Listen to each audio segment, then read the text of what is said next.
It's time to pick a side.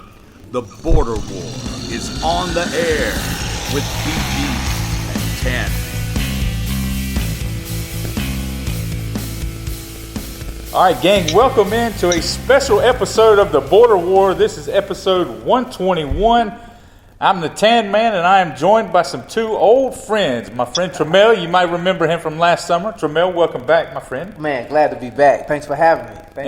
What's becoming a regular guest on the show, my friend Jonathan Hanna. Jonathan, welcome back to the show, buddy. Thanks, sir. Glad to be here again. You can follow us on Twitter at The Border War. I am at TanMan3264. My co-host BG, who is on vacation right now, sailing the high seas. He is at BG_Border War. Go ahead and give him a follow. You can find us on Facebook as well. You can email the show at carolinaborderwar@gmail.com. Before we get started with our some NBA talk, got a nice email from our friend Greg in Greenwood. If you missed it, BG did a quick takes episode a few days ago. He made quite the argument that the Gamecocks should have stayed in the ACC. Greg says, guys, love the show. I agree with BG. Our Cocks should have, I hope he means the Gamecocks, should have stayed in the ACC. Who knows, by now, we might be a basketball school. Greg, listen, I love you. Thanks for listening to the show, buddy. I think basketball school might be a bit of a reach. But who knows? Tramel, Jonathan, the NBA Finals is well underway by now. We are 4 games in and on the verge of the unthinkable. So you guys, give me your thoughts on the first 4 games and how this has gone. Well, it's going exactly how I predicted that it would go anyway. I had, not exactly. I had Toronto in 7. I did pick Toronto, I think, with their length, as well as Kawhi Leonard's defense and the way that he's got these young guys to buy in and sell out. They just don't strike me as being afraid of the champions. And being that they beat them early in the season without Kawhi, that was a real... Beat them twice earlier in the season, didn't they? And beat them without Kawhi at one of the times. That just kind of lets me know that sometimes a team might just have an edge. And this particular team, man, to go into Golden State and win 2 in Golden State, that's pretty impressive.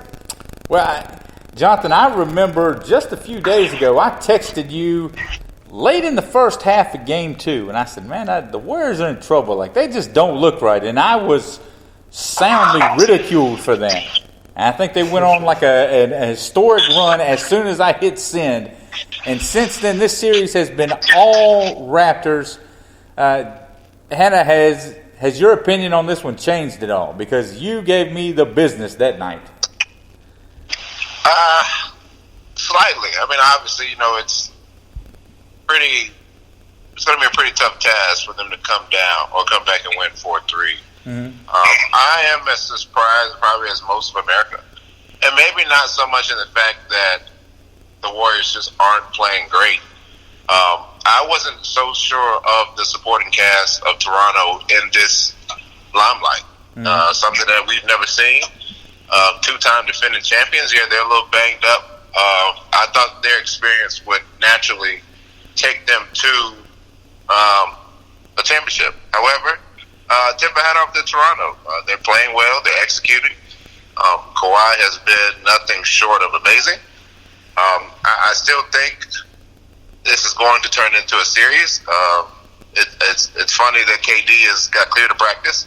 I do anticipate him playing tomorrow. That's not a shocker, though, right? Like he was always going to play in Game 5. That was right. I just think it's. I think it's going to get interesting now. I'm not saying they're going to do what the Cavs did a few years ago, but I think it's going to be an interesting series now. I say this. I think, by all rights, this thing should be over. I mean, this thing should have been a 4-0 sweep. It sure has. We should be talking about the Toronto Raptors potentially ending a dynasty right now. As it stands, they're up 3-1. In my opinion, I think, number one, they've outplayed Golden State. So many teams, Golden State comes out and they're beaten before the series even starts. Go back to the last two finals. Like, those things were over with before it ever started. I thought they've been out-coached. I thought in Game 2, when they went to the boxing one late in Game 2, I thought that threw Golden State for a loop a little bit. And you heard Steph after the game, I think he called it janky. Like, to me, that says, wait a minute, they've kind of crawled up into their heads a little bit. So I think Nick Nurse is maybe out-coached Steve Kerr a little bit. And they played outstanding defense in the half court. If Golden State's been able to get out and run and gotten some easy baskets, but if they settle in and force them into a half-court game, like Steph is going to make his shots, Clay's going to make his shots, but they're making them take tough shots. And that's right. Yeah, if he's going to make 30-foot threes, like there's no defense for that. But other than that, I think Toronto has owned this series. Yeah, I agree. I think perception-wise, though, if we're talking about Durant coming back, it kind of feels like the NBA is trying to set him up to reestablish his legacy again, man. I mean, let's think about it, guys. If Durant comes back and they win Sunday, and then they go back to Golden State and they win and protect the home floor without, they want to see another team celebrate on that floor like LeBron and them did. So now you're talking Game 7. You're going in with your guns loaded. You're going in Toronto. Kevin Durant could be the hero and the savior of this whole series. Maybe we're not so down on him as far as him being the villain like he's been for so long. So I'm interested to see how this Kevin Durant deal shapes up. Well, you say he's going to come back and save the day.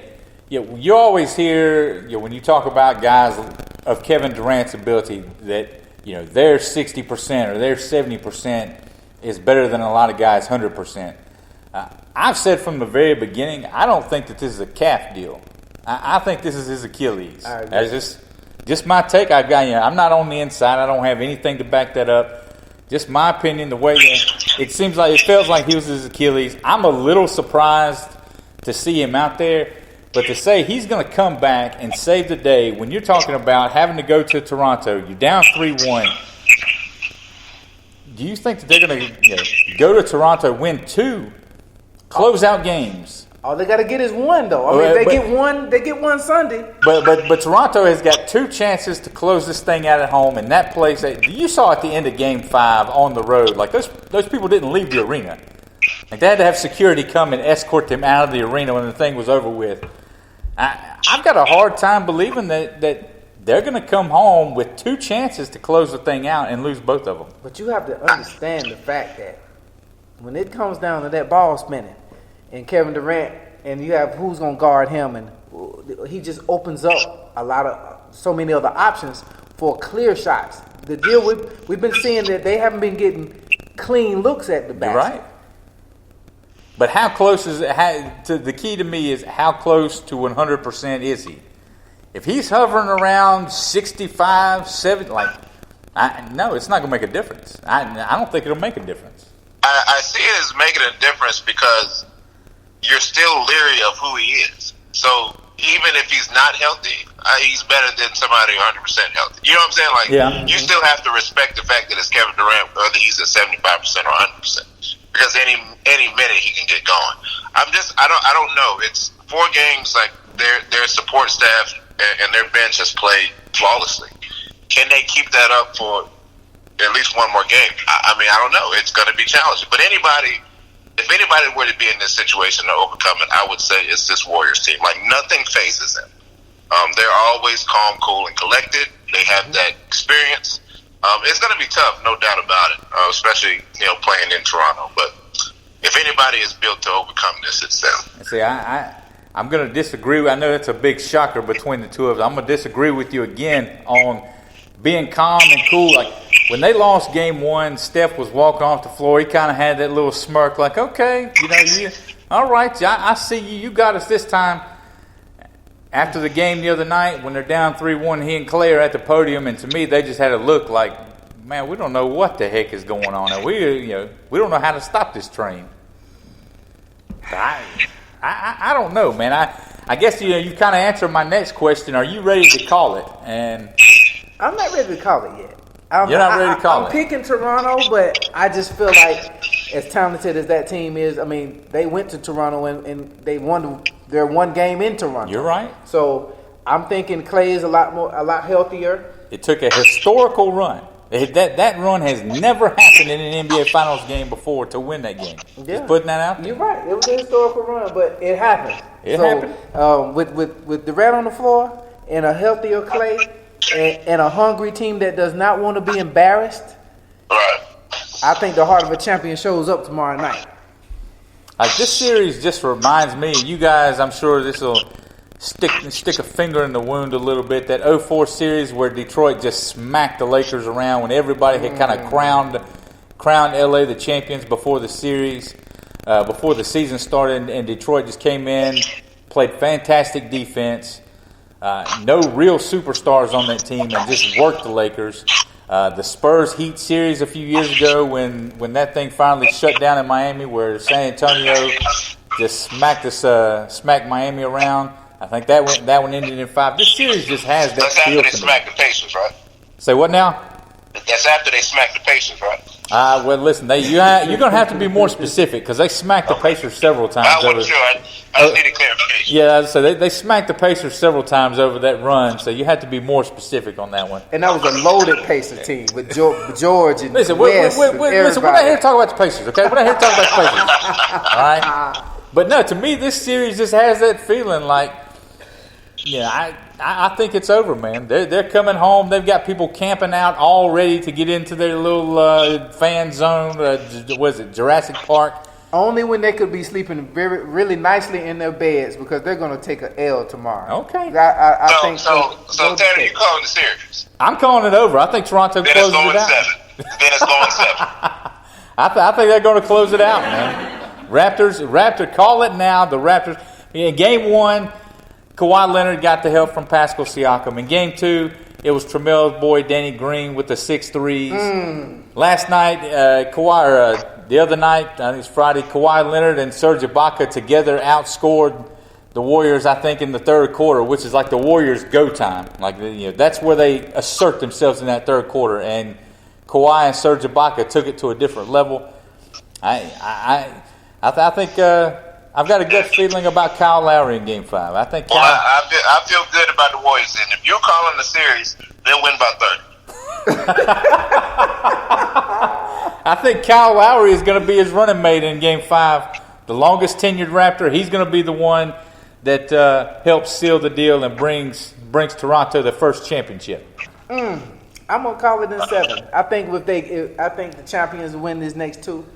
I think Toronto will get home and I don't know, man. I mean, depending on what Durant looks like tomorrow. And that's a big because 2 days ago he's going through 3-on-3 drills and the reports were he couldn't move. that it didn't go well. So you're telling me now. A few days ago, he looks terrible in a 3-on-3 drills.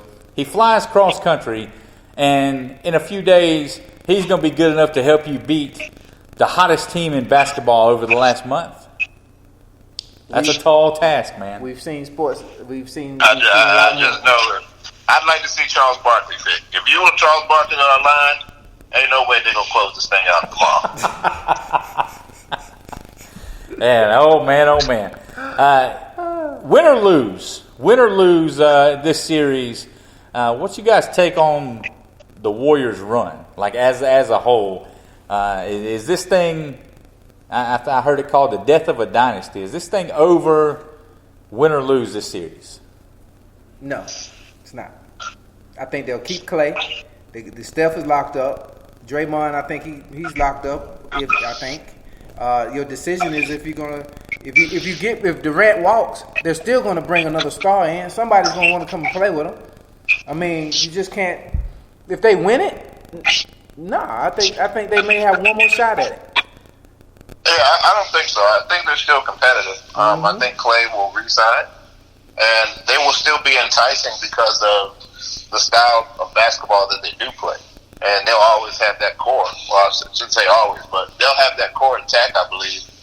So they'll always be able to attract some kind of role player or significant starter or whatever the case may be to add to their dynamic offense as it is. So I don't think it'll be over.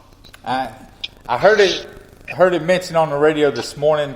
We'll talk about this some in a few minutes, but take Kevin Durant. If Kevin Durant were to leave, as has basically been the story all year, if he leaves, that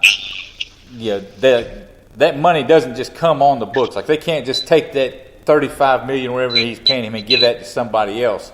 If he comes back, if they re-sign him, they're well into the luxury tax already. They're paying hundreds of $1 million over the salary cap. Like, I heard it was going to be like 270 or 300 million to bring KD back, and that's before you do anything with Draymond Green next offseason. So, who needs to do anything with Draymond Green? I think as it's presently constructed, as far as them being the dominant force in the West, the head and shoulders above everybody else out West, I think this is the last run for that. You've got Steph. Clay's on the list we'll talk about here in a minute. I agree with you guys. I think he's going to wind up coming back. But after that, I think you could see this thing kind of break up a little bit, and then they just become another really good team as opposed to being the boss out West. That just opens the door for my Lakers to be able to rise back to the top of the Western Conference as rightfully we should be. I'd love to see Clay in a Laker uniform to help us do that. Well, that takes us to our next topic on the show. This offseason, you've got so many guys who are gonna hit free agency. A couple more who are going to be moved via trade. This offseason could really shape the next 4 or 5 years of the NBA. So let's go through a couple of these names, and I want to see where we think these guys wind up. Klay Thompson was one. I think we just covered that. We all think he's going to wind up in Golden State, right? Yes. I think he stays. What about Jimmy Butler? Where does Jimmy Butler wind up? Because here we go. CBS Sports had an article I found this morning. The teams that have the most cap space, that should be expected to be the most active in free agency. At the top of the list is the Knicks with almost 73. The Clippers come in at just a hair shy of $60 million. The Nets at 54. The Mavericks at 52. The Atlanta Hawks at 50. The Indiana Pacers at 49. And then the Lakers at 41.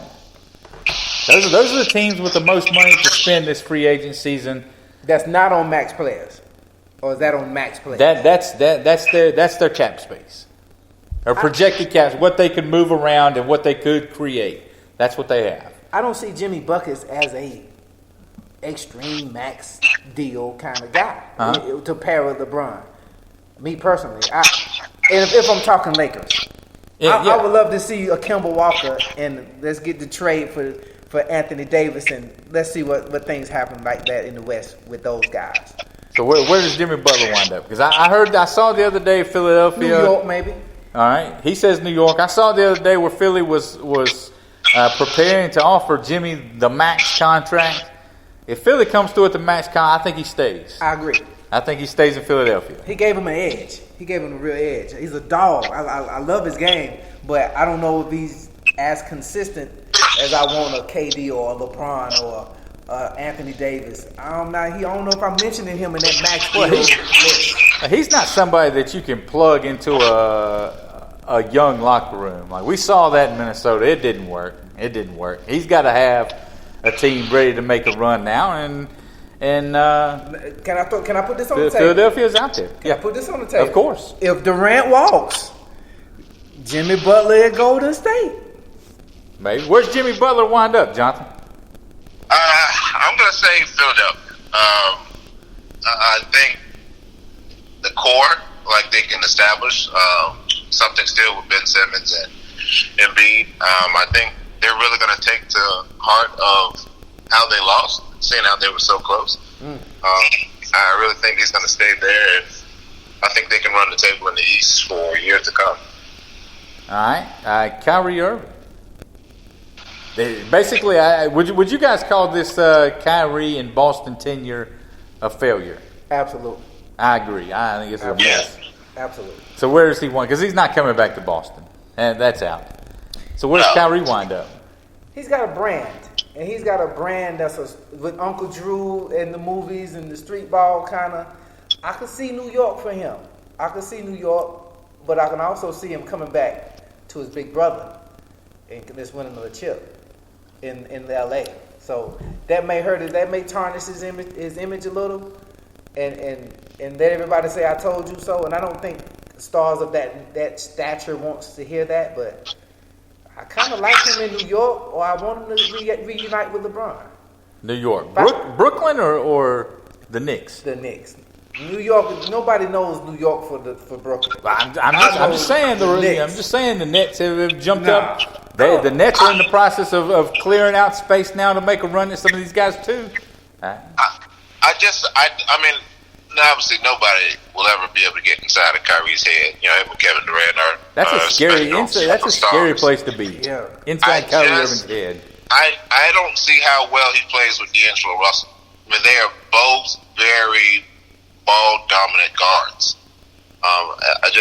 You see how they were thrown into the mix. The Celtics made it to the finals last year and really never gelled this year with Kyrie in the mix with Gordon Hayward. It's only one ball going on the court, so I don't know. And we see D'Angelo Russell coming off his best career year, being an NBA All-Star. So I don't know. I don't know basketball wise how that would fit, but I'll say the Knicks. That guy that y'all didn't want no more, right? He was terrible, so we'll just trade him away for a bucket of basketballs. He had an incident that kind of shook up our locker room. Yeah, character is everything in LA. He almost had to go. Oh, okay. Yeah. So we chose Nick Young over D'Angelo Russell in LA. I got it. I think he winds up with a Nick. I think the Brooklyn thing is his camp just trying to drum up some competing offers. I'm with you. You've got D'Angelo Russell. Bringing in Kyrie Irving kind of feels like you're trying to fast forward the process. Like you're kind of on a pattern. You spent years wandering around basketball purgatory with no picks, terrible books on and now you've gotten out of that. You've gotten Russell. It feels like you're kind of on a path in Brooklyn.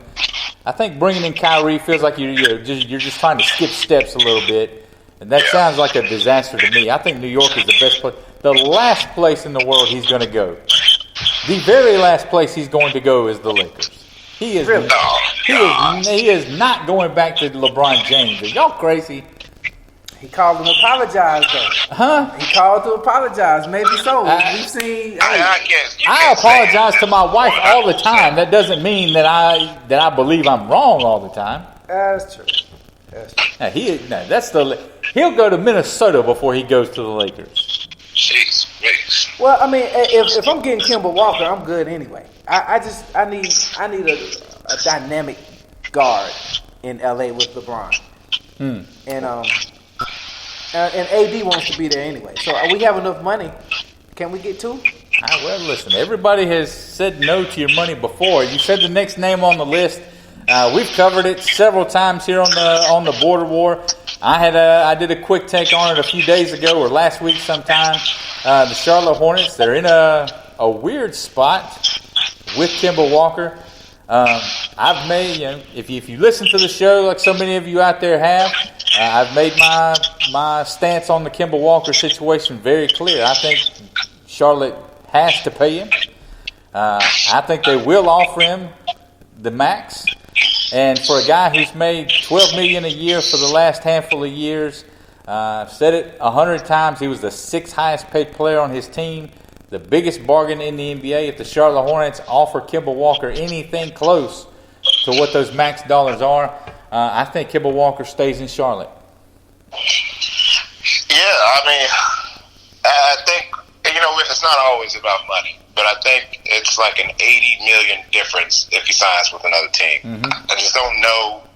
I mean, you want to win. Like, I get that. But you also want to secure your family and their family for years on end. But I don't know if you can pass up $80 million, like, at this point in your career. Like, when you probably won't get another contract of this magnitude. That's right.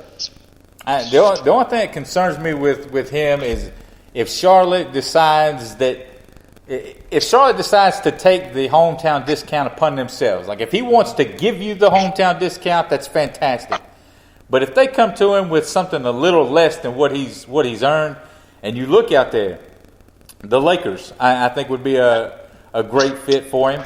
I think they could move Lonzo Ball in a New York minute and slide Kemba Walker right in there. A guy, the Nets are clearing up space. The Knicks have space. He's from New York. Those are great fits. You've heard Utah. You've heard Dallas.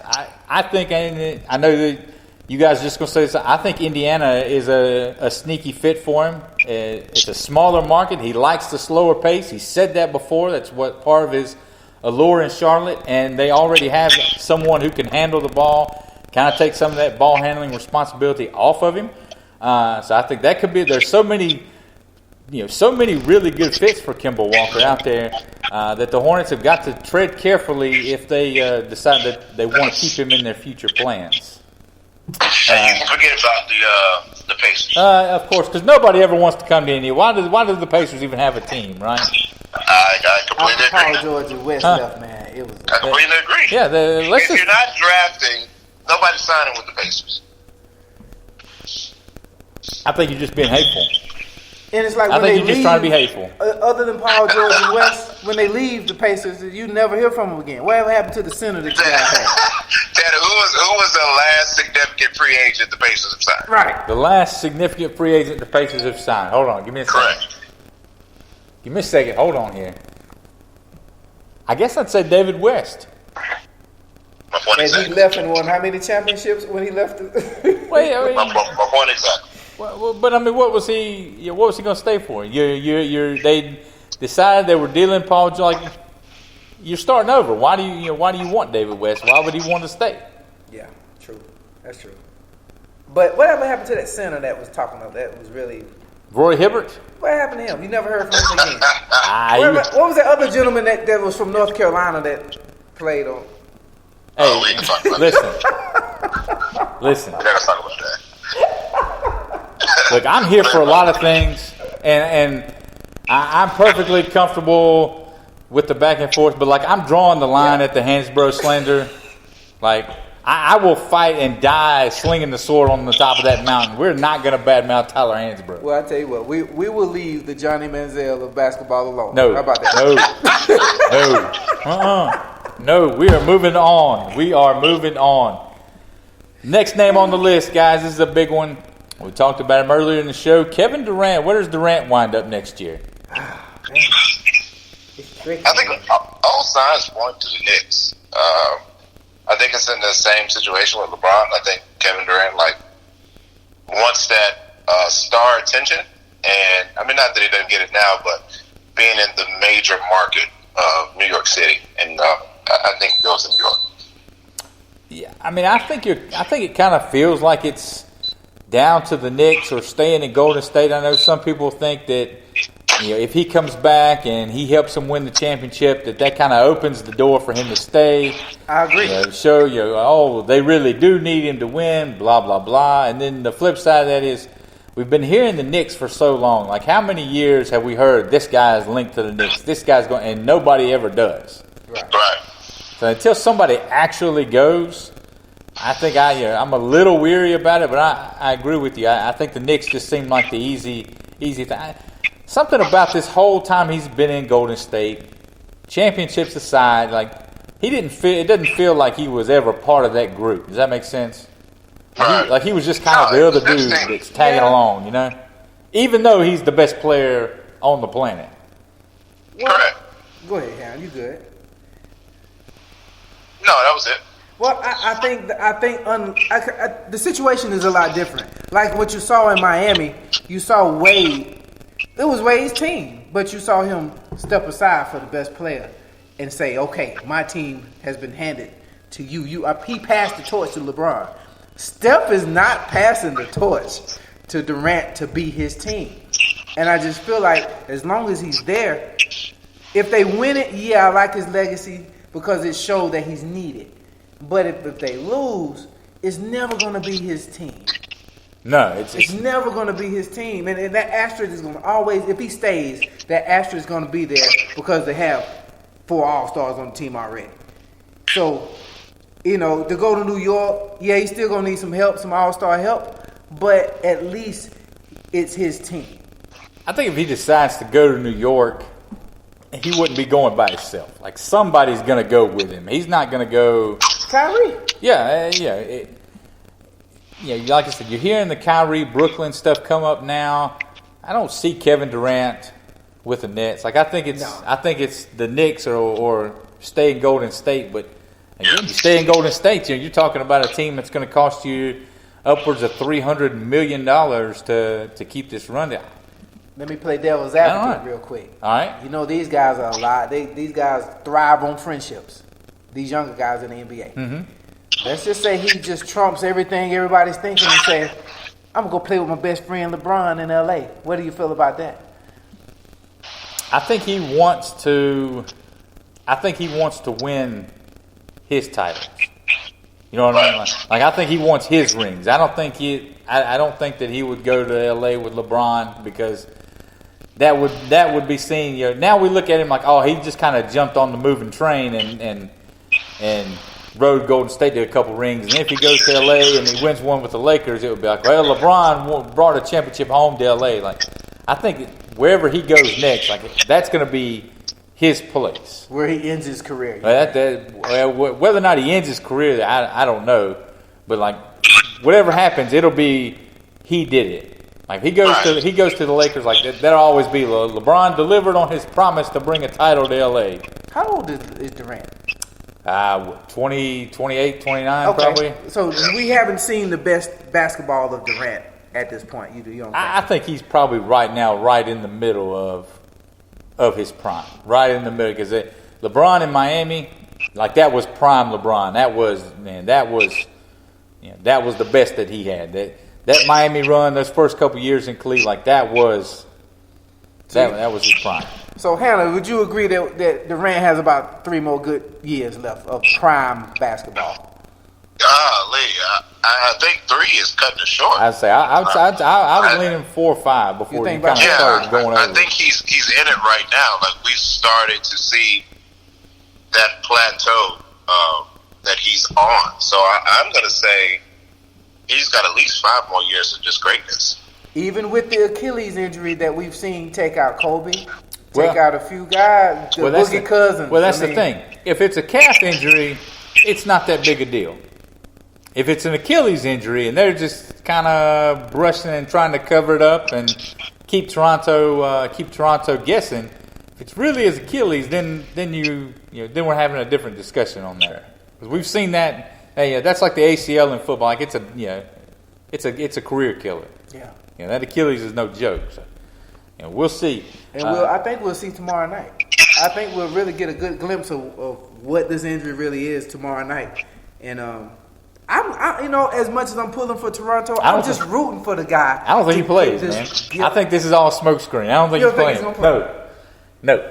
I don't think he's playing. I think it's a smoke screen, man. I think he's at practice right now. He might be. He might be limping around the floor. I think he ain't playing, man. I don't think he's playing. The star of the finals this year, if you can figure this one out, then you and I need to go buy some lottery tickets, and I'll pick whatever numbers you say. Kawhi Leonard. Where does Kawhi Leonard end up next year? The story was he bought some property in Toronto. He came out, I think, today and said no, that deal hasn't been made yet, indicating that the purchase has not been made, but it is on the horizon. He's a Southern Cal guy. Lakers, Clippers are out there. I think, But that's his team for the taking, though. I mean, you talking Toronto. That's his country for the taking. That's his. So a man could take over a whole country, bring him the first championship. He can't leave after that. Kyle Lowry, that's not his team. I mean, his name's not big enough. He hadn't done enough for it to be his team. So I think he's just one of those odd cats. Like it doesn't matter. Like I don't like in the grand scheme of things. Like I just don't think winning a championship in Toronto will be the reason why he stays. Like he just looks like he'll be factoring much more things into. Now, granted, that's the obvious thing. Yeah, like win a championship, but it just seems like his thought process. It wouldn't matter if they win a championship. Like I don't know. I can see the Clippers. I really think that's where he's going to go. So you think and he's already won. So this wasn't. He's won and he's had his MVP, which is on the way to get both of those again. Mm-hmm. So you say if he wins, he'll still leave? Yeah, I think if win or lose, like if he leaves, it's not because they won or because they lost. If they win, or if they win the championship, it's not because they won the championship why he stayed.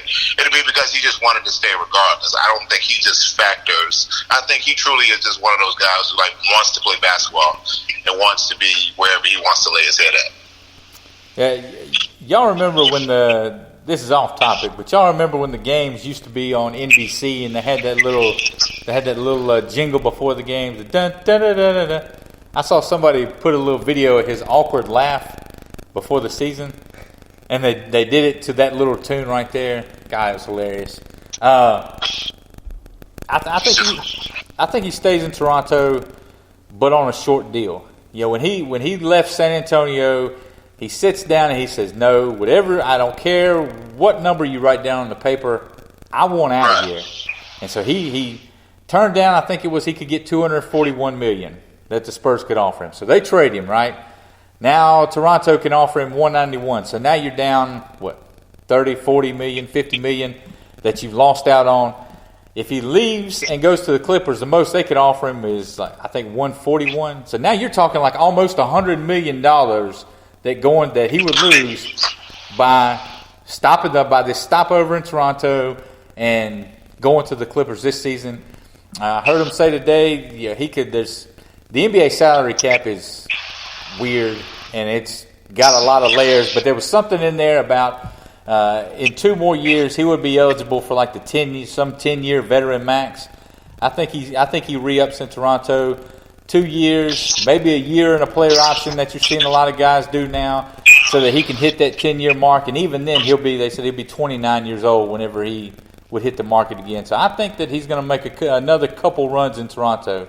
Before may recoup some of that money he lost out on by leaving San Antonio. And I think in a couple of off seasons, we're sitting here talking about where Kawhi Leonard winds up again.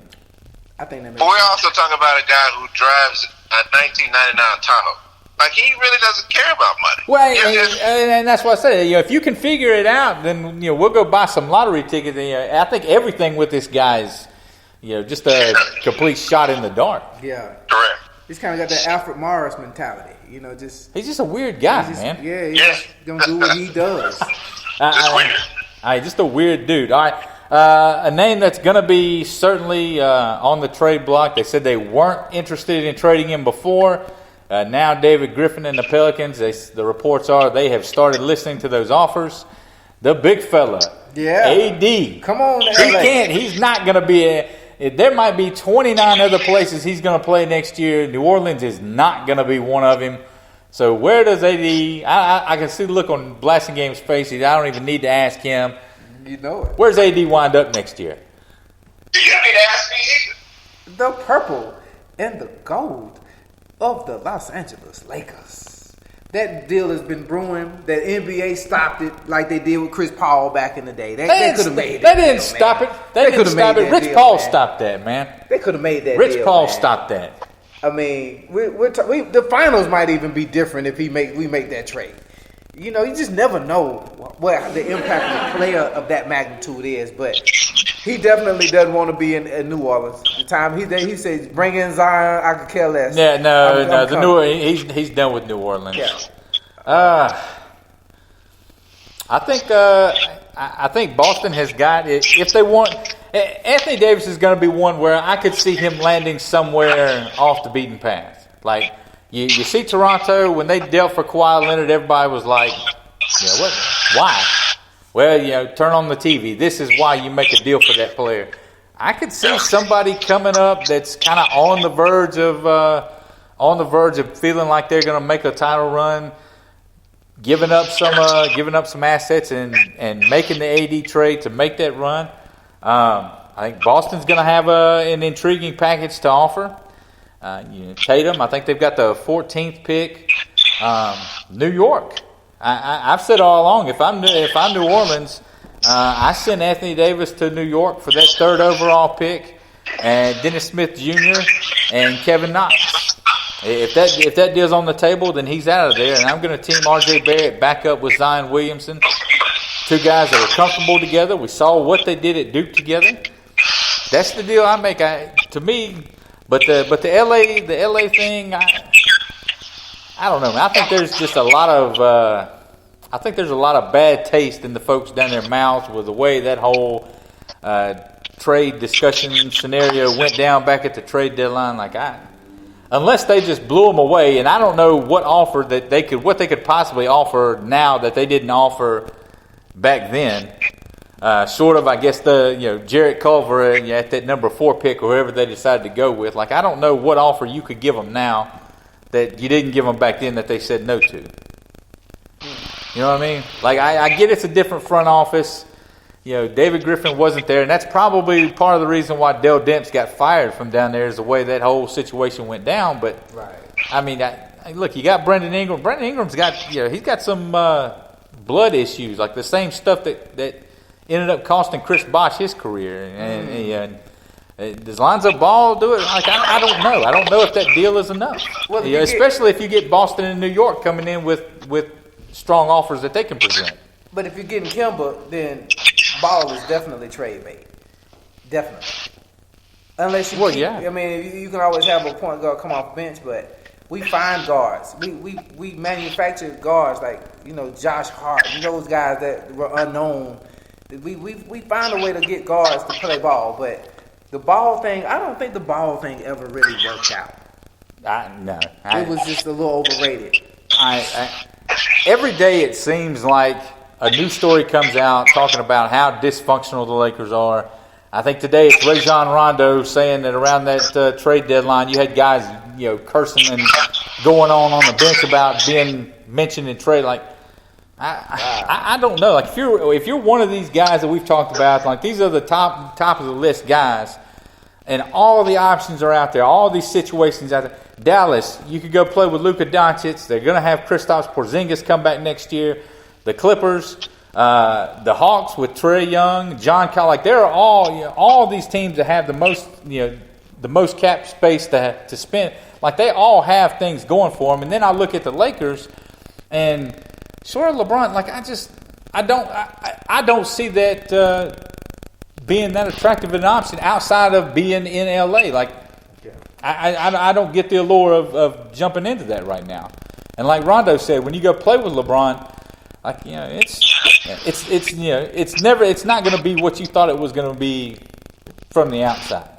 I don't know. So with that said, the last name on the list, guys, let's play devil's advocate, and all of these guys find homes elsewhere.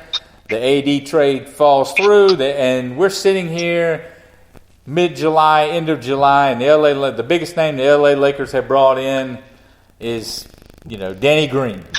All right? We got 2 minutes left. How serious are you guys as Laker fans? How serious is the possibility of moving on from LeBron James? Because that's been floated out there by more than one person, that he may not even want to be there anymore. I am perfectly okay with shopping a 35, 36-year-old superstar at that point if we have not had a championship come out of him. Well, you're not going to have one. I mean, you're not going to have one by the time that topic comes up, man. Like I said, I'm saying you strike out. Yeah, you get nothing. What are the chances that the LeBron thing is a one and done, and he's playing in Philadelphia or something next year? I think it's possible. Yeah, I think it's very possible. Yeah, I agree. I mean, you look at he had his first real injury this year. Kept him out. Mm-hmm. Even if you do pair with a superstar, what happens if one superstar gets hurt? You're right back to the same. If you don't have a strong bench, and then now we're still not making the playoffs. You're still back in that same mediocrity that you were in when LeBron got hurt. So hopefully you get a star or two that can carry a team, and hopefully that injury bug, stays away. But I'm okay with that. I agree with him. We're against the clock. Before we hit the button, I'm going to say this. I think the Rockets are shopping basically their whole team minus James Harden. I think Chris Paul. I think the Lakers finally get their man in Chris Paul. They make the trade. He and Paul are best friends. Oh, you're going to get the old Chris Paul. That's it for us. You can follow us again on Twitter Like and subscribe to the show, whichever platform you use. If you get a chance, give us a review. Tell us how awesome we are, because I promise you we're a lot better than what some of you have out there locally.